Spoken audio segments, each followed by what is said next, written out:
최신 이슈를 알기 쉽고 간결하게 풀어드리는 국민보좌관 김성회의 국민브리핑 지금 시작합니다.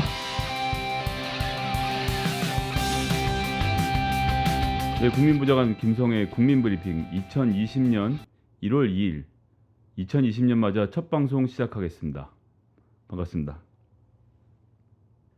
공수처 관련된 국민브리핑 올린 다음에 많은 분들께서 아주 많은 관심을 보여주셨습니다. 여러 가지 내용들이 있었는데요.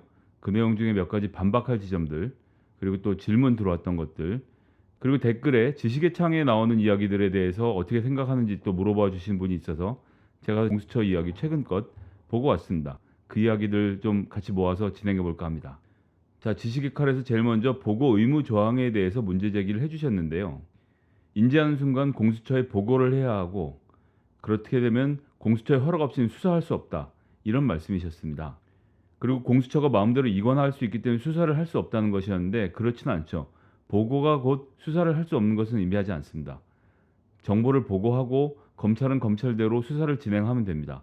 그런 과정에서 공수처가 이것은 공수처가 맡아야 될 건이라고 판단하면 사건에 대한 이첩을 요구할 수 있습니다.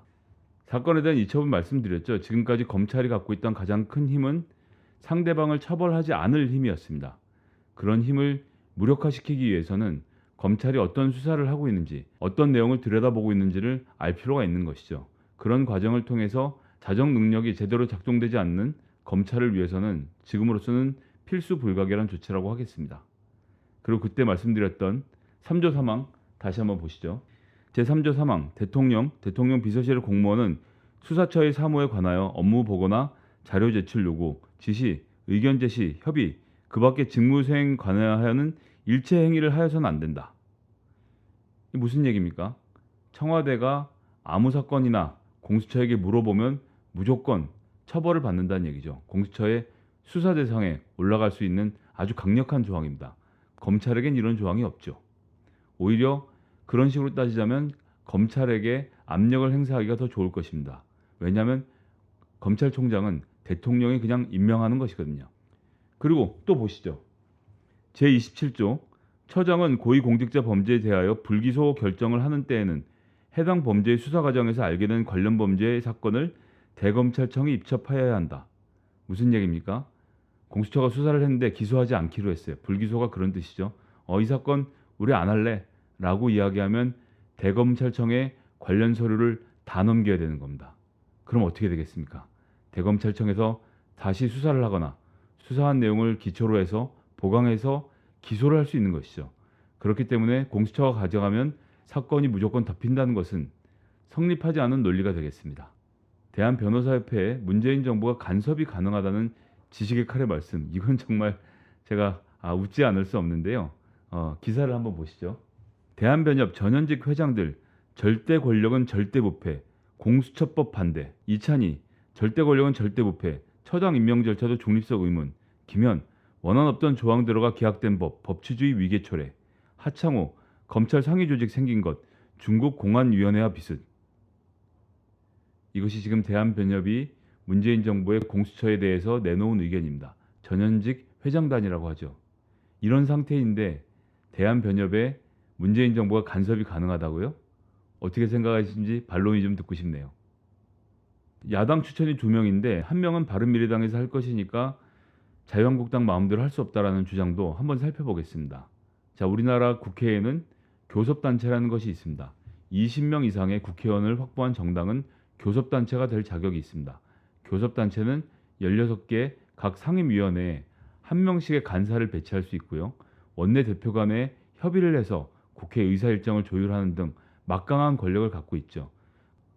조금 더 살펴볼까요? 16대 국회에서는 자유민주연합이 17명으로 교섭단체 구성에 실패하자 국민회의가 4명을 꿔줘서 교섭단체를 구성한 바 있습니다. 하지만 이마저도 DJP 연합의 파기로 단 1년 만에 없어져 버렸죠. 17대 국회에서는 2007년 김한길 의원이 열린우리당을 탈당한 의원들과 함께 교섭단체를 구성한 바 있습니다. 이마저도 2008년에 총선이 있었기 때문에 금방 해산이 되었죠. 18대 국회에서는 자유선진당과 창조한국당이 원내 교섭단체를 구성한 바 있습니다만 이도 금방 연합이 깨져버렸습니다. 이처럼 교섭단체를 구성하는 것은 매우 어려운 일입니다. 특히나 이번에 개정된 연동형 비례대표제로 인해서 원내 교섭단체로 진입은 더더욱 어려워졌습니다. 다당제 구도 하에서 20명 이상의 국회의원을 확보하는 것은 매우 어려운 일이거든요. 전례에 비춰보면 자유한국당, 제1야당이 2명의 추천을 할 가능성이 아주 높은 상태라고 보는 것이 정상적인 판단일 것입니다. 지식의 칼에서는 그 배 조사위라고 하면서 세월호 조사위를 언급하셨습니다. 그 배 조사위에서 민변 사람들이 공수처로 마구 넘어올 것이다라는 걱정을 하셨던 건데요. 이것도 사실이 아닙니다.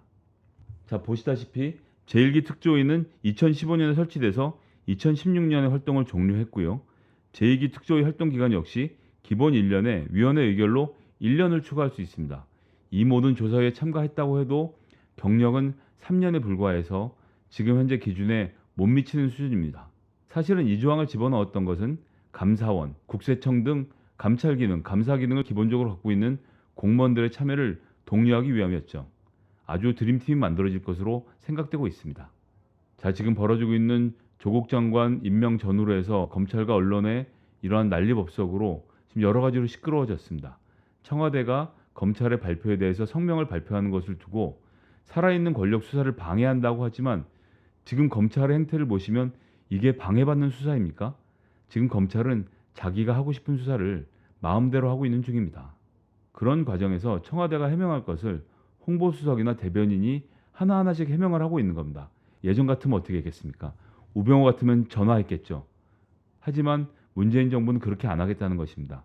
공개적으로, 공식적으로 자료에 남게 문제 제기를 하고 문제에 대한 답변을 하는 것이죠. 이런 갑론을박을 통해서 서로 토론하는 과정에서 국민들이 사건의 실체에 접근하게 되는 것입니다. 너무 당연한 일 아니겠습니까? 민주주의는 원래 시끄러운 것입니다. 청와대도 시끄럽게 하고 여당도 시끄럽게 하고 야당도 시끄럽게 하고 검찰도 시끄럽게 하는 가운데서 그 많은 정보들을 유권자들이 지고 판단을 하면 되는 문제가 아닌가라고 저는 그렇게 봅니다. 자, 지금까지 살펴본 바와 같이 지식의 칼에서의 문제 제기는 충분히 해명 가능한 내용들입니다. 더 궁금한 게 있으시면 댓글로 달아주셔도 좋고요. 원하시는 영상을 붙여주시면 제가 보고 또 답변을 드리도록 하겠습니다. 제가 7년 동안 국회 보좌관으로 일하면서 국회는 어떻게 돌아가는지, 법안은 어떻게 만들어지는지, 법안은 어떻게 읽어야 하는지, 이번 문제의 쟁점은 무엇인지, 정부의 입장은 무엇인지는 열심히 공부를 해온 편이었습니다. 그런 사실들에 기초해서 여러분들께 하나씩 지금 설명을 드리고 있는 것입니다. 저도 틀릴 수 있고 부족한 게 있겠죠. 그런 게 있다면 하나씩 고쳐가겠습니다. 또 궁금한 게 있으면 말씀해 주시고요. 오늘 이것으로 2020년 1월 2일 첫 국민브리핑을 마치도록 하겠습니다. 감사합니다.